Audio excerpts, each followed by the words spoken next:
Hey, how's it going, everybody? So tonight we're going to be talking about an upcoming situation that's going on in the pipe community, which is the STG takeover for Sutliff Mac Baren and a new memo that has just come out. And it's honestly kind of surprising from what we've been getting since they took over. So let's get right into this. All right, so I thought it would be appropriate to do this video while smoking some of my favorite blend from Sutliff, which is East Farthing. Everybody on the channel knows that I love East Farthing. So, while sitting here, we're going to look over this memo. This memo came out January 2nd, and it's talking about the takeover for STG and what's going to continue. So, the Richmond production group will continue producing until March 31st of 2025, or when stores are depleted. They're going to continue the SKUs or the blends of the listed below, which I'll show here. Sutliff, International Blends, Mac Baren Blends, and Planta products. Now, for those of you that don't know, Sutliff has so many blends, like hundreds of blends. Mac Baren has a ridiculous amount of blends. I mean, I don't know exactly off the top of my head. I'd be willing to bet 50 or more blends. And Sutliff probably has, they have at least 13 pages of bulk on pipes and cigars, so I would say that Sutliff is probably in the range of 90 to 150 blends that they have in current production. So the ones that they have listed below that they're actually keeping from Sutliff are 701 Cream Brulee, Rum Maple, Black Cordial, Vanilla Custard and Cream. That's it. 1, 2, 3, 4. 4 that they're keeping. International blends. At least they kept Capstan Original. Thank God. So St. Bruno's R&R, Capstan Original, St. Bruno's Flake, and 3 Nuns. It's so slim. Mac Baren Classics. Virginia Flake, Navy Flake, Vanilla Cream Loose Cut, Mixture Scottish, and the Virginia Number 1. Virginia Number 1 is great. I love some Virginia Flake, so it's good. But there's so many blends that they're cutting out of that production line. And then Planta products, they're actually keeping Presbyterian mixture. So that's it. That's all. They are cutting 90% or more of 3 different separate companies' lineup. This is just crazy to me that they're actually going to do this. And we'll get into the whole, how I truly feel about, business side of things and everything like that later. So, it says they're going to be discontinuing inventories, and anything else will be discontinued after,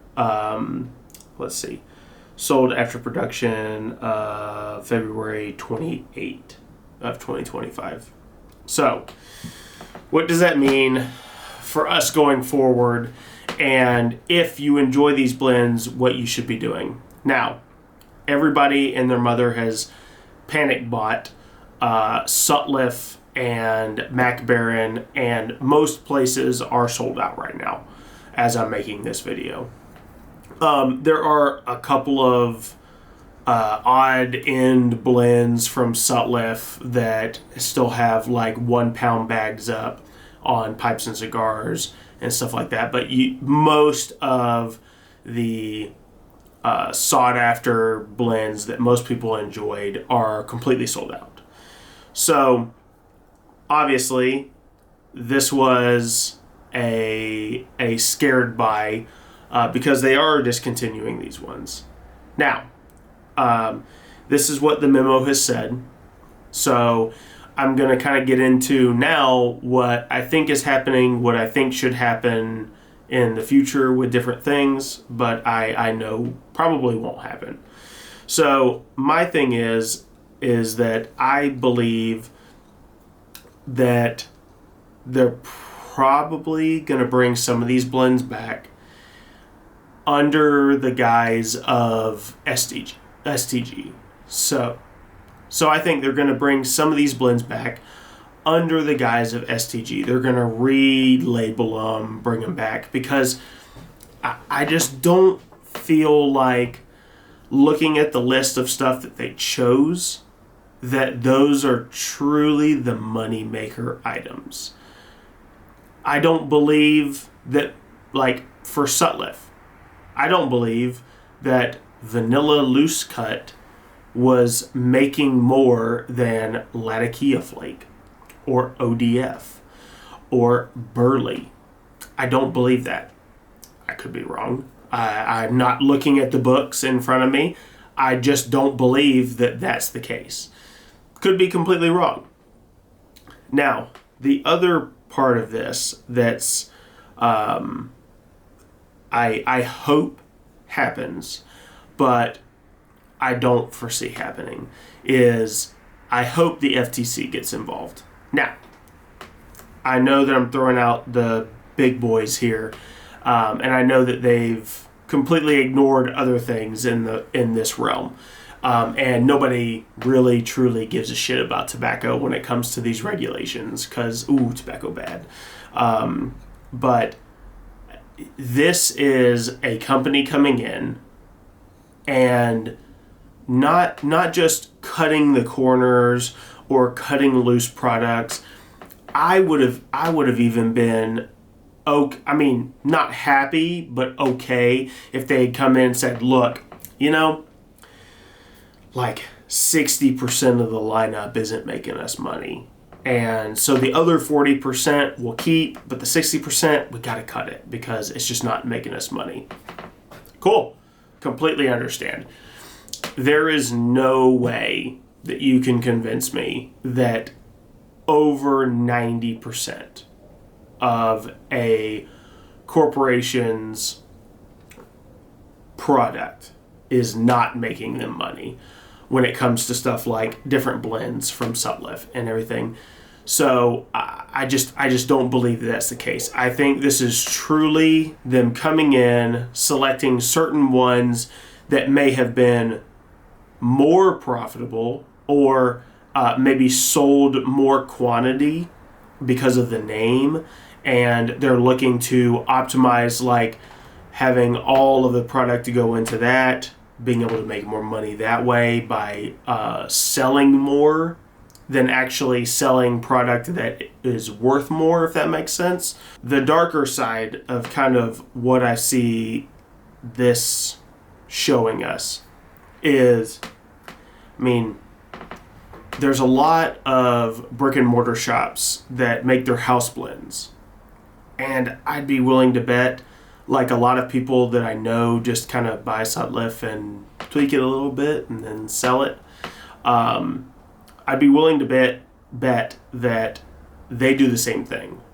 And so now you're taking all of these pipe shops that have house blends, and they're now no longer going to be able to sell these house blends. But what does that do? So now you don't have 90+% of Sutliff, Mac Baren, and continuation of blends. You can't make the house blends because Sutliff was producing the tobacco that you were getting and blending. So then now you're stuck with what? Only what you can buy from STG or C&D and HU and Samuel Goliath. But like, being pessimist for a minute, like, how long is that going to last? This truly seems like a takeover and monopolizing of the market. It's sad to see, and I hate that it's happening with a brand like Sutliff and Mac Baren, because they've had such good quality products for a long time. I mean, if you have all these other all these other companies that are using their products to blend and make their products, and their products stand out, which is the next part I'm going to get into. It's just sad to see that go. So, one thing that a lot of people don't realize is there are a lot of other companies that use Sutliff products, blend it together, and they use that to actually make their products. And you're going to see a huge decline, and they've already been making some statements on the stuff that they're able to produce because of that. KBV, you have Boswell, you have Country Squire, and you also have, Peretti. So the acquisition of Sutliff and Mac Baren is now leading to not only them, but at the very least 4 other companies that are now no longer going to be able to produce their lines of tobacco that they make and that people enjoy. Again, I'm just a small-time creator. I mean, most of the people that are watching me are people that enjoy my content. It's probably not going to go much farther than that.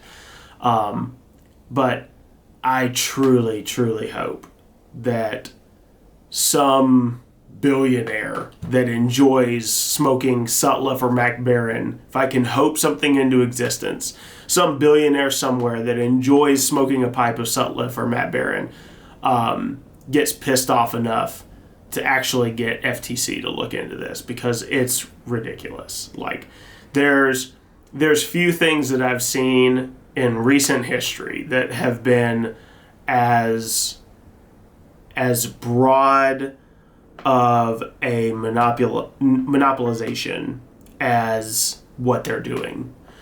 And it's crazy that they're actually trying to do it. And I get it if they come back and, I could be completely wrong. They may come back in 6 months and be like, hey, like a buddy of mine said, oh, now we're coming back with STG's OTF and STG's East Farthing Plus and all this. And if they do that, cool, whatever. They're trying to rebrand and do all this stuff. It's not gonna piss me off. If they bring them back, it's fine. But the fact that they're coming off so hard, and they've listed the ones that they're continuing, makes me think that they're not gonna do that. So this is honestly, it really sucks. There's so many blends that are just spectacular that I've smoked that I'm not going to be able to grab any more of. There's so many blends from Sutliff that I had in my cart. I'm going to be honest. I'll show a picture if I have a screenshot up here. When this announcement came out, I was at work and I wasn't able to get on and make some extra buys. I had probably 40 plus 1 ounce bags that I was going to buy of Sutliff, Mac Baren, all these other ones that I haven't tried before. And I was going to use my PNC cash, and it sucks because now they're completely gone. And I get it, not shitting on anybody that went and bought it, because if that's your smoke, shit, I'd have done the same thing. So I completely understand, but it just sucks that they're cutting so many of those out. and we're not going to get those blends back again. So, honestly, like, what does this mean for the future for pipe tobacco? Well, in my opinion, we have these blends that we have. If STG keeps this way and they don't bring back any of those, or they don't do anything like that, well, you're going to just see a lot of secondary market like you see with McClellan's. Be prepared, for, some Mac Baren H&H 10s like this, that you used to be able to get for, $15? You're probably going to be paying like $100 for them. These big 3.5 ounce tins of the Latakia flake that you used to be able to get for like $25. Oh, I'd be willing to bet you're probably going to see them for $150, $180. It's just crazy, and I don't know the game plan, because I do not believe that these were non-profitable. And that could just be me being blindsided from the love of certain blends. And I completely understand that. And I'd be willing to admit that I'm wrong if I see the ledgers or if I saw anything like that that showed it. Just from the general consensus that I've seen on Reddit, on forums, and forums with people that are big whales that have deep pockets and buy pounds of tobacco at a time. There's no way that these are unprofitable, that these blends that they're cutting are unprofitable. I don't believe that East Farthing was unprofitable, because even before this whole thing happened, well before this, it was actually kind of difficult to get this stuff. There would be times where I got lucky on what I have in this jar. I got lucky because I just came up and it said like 8 tins left. I selected 8 and bought all 8 tins, packed them in here. So I really hope that something comes, something changes, FTC gets involved. They see the backlash from the community and they actually give a shit, which again probably won't happen. But I hope that happens, because there's so many people that are just getting into pipe tobacco that are never going to get to experience these blends, and that's sad. So this has been my rant, guys. I hope that everybody has taken something away from this. If anything, just, keep checking on your shops online, Pipes and Cigars, Smoking Pipes, all those other places. Keep checking for them to re-update whenever they get new product in, until, the February, March time when they cut off production completely. So I would be willing to say, 2 to 3 months after the end of production is probably when you would see that last shipment come through.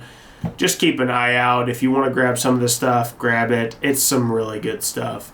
Sutliff has been amazing. It's one of my preferred blends and makers. And what I really hope happens is that I hope Samuel Gwyeth, Hogger Gwyeth, HU, Cornel and Deal, I hope they're able to pick up the slack and continue these products. If they're not, I hope that other people are able to step up and learn the process, blend their own stuff, and start getting us back on the track with these more boutique blends. So, all right, well, this has been my rant about the STG takeover. It's shit. It sucks. I really hate this. It's just not been fun. I hope something changes, but I'm not holding my breath. Hate to make such a depressing kind of video, but I just wanted to kind of let everybody know my take on it, kind of where my thoughts are with it, and go from there. If you guys enjoyed the video, check out my other videos. We review a lot of pipe tobacco, cigars, snuff, scotch, bourbon, all those fun things. And I'll see you all in the next video.